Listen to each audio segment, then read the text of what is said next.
Intellectual Virtues Academy of Long Beach is a truly grassroots organization. It was founded by a group of parents and educators and community members in Long Beach who were passionate about education and felt like we have a unique educational vision and a unique educational opportunity. In the same way that the school was formed by community members and envisioning a new education, that's what learning is like in the classroom. So it is bottom up, and it feels like we're always trying to find more time to ask questions. We're asking our students to care about how their mind works. Students are always asked to wonder out loud. This is a school where kids are excited about learning and kids are excited about thinking. Our kids are steeped in this kind of passionate education.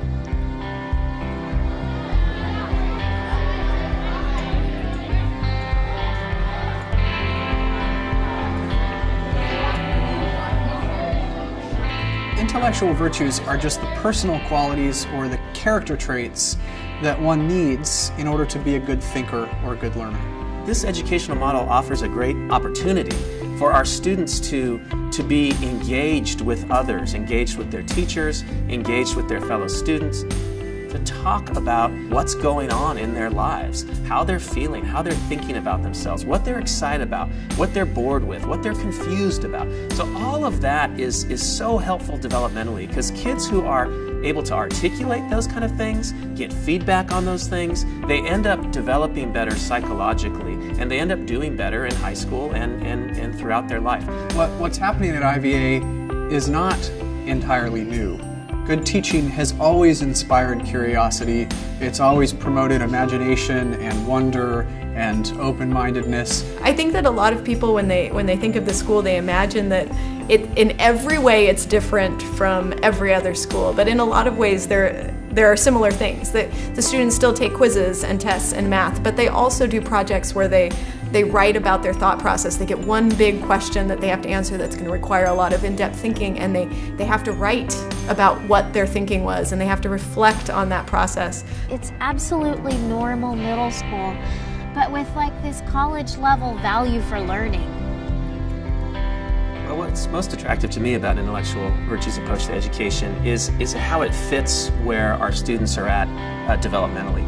6th graders, 7th graders, 8th graders, they're dealing with a lot of identity issues of who they are. Our students are kind of individuating from their parents and from other adults. So they're moving on their own a little bit, but there's a lot of issues that they're trying to navigate internally. And oftentimes those issues don't get talked about. So students meet in groups of 8 for 1 hour per week with an adult advisor, and the advisory program provides an opportunity for them to think and learn and explore with low stakes. There are no grades, and also to do it in the context of a relationship with another adult figure who is interested in them, cares about getting to know how their mind works. We give them the freedom to be curious, to ask questions. In my advisory, we do small experiments where we set up an idea and we ask questions about it, and then we test it.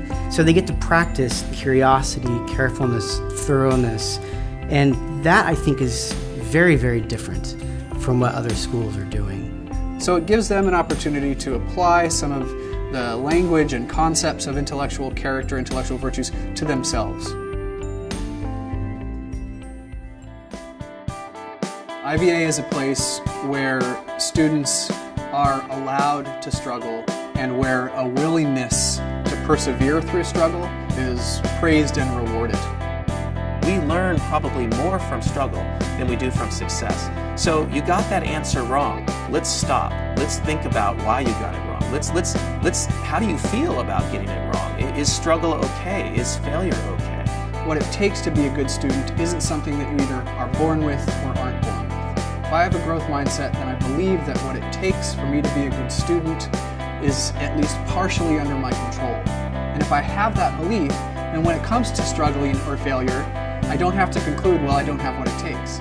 Really taking a problem, taking something that's hard and not giving up and working through it, And that's how they grow, that's how they learn, and that's how they change as human beings. There was one student who came to us mid-year from a local public school, and he was labeled himself as a bad math student. And all of a sudden he got here and he realized that he could raise his hand and ask questions and be part of the discussion, and he was impossible to keep from asking questions. He would standing up, he was so excited and like running to the board without asking, just to like, can I just show you what I just saw? And he's not acing all the tests and he's not all of a sudden an A student, but that is what is going to take you far in life. That is why you are going to succeed over others. You may have challenges and this may not come easily to you, but I've noticed that you never ever give up. In a lot of environments, struggle is something to be embarrassed about. Students feel like failures if they're struggling because they can't get the right answer or they can't get it fast enough. I don't praise students for getting the right answer first because that's not the focus. I praise them more for the process. We've sort of established a culture where it's okay if your response or your work was not perfect. In fact, in some ways, it's even better if it's not perfect that first time because it becomes a learning opportunity for all of us.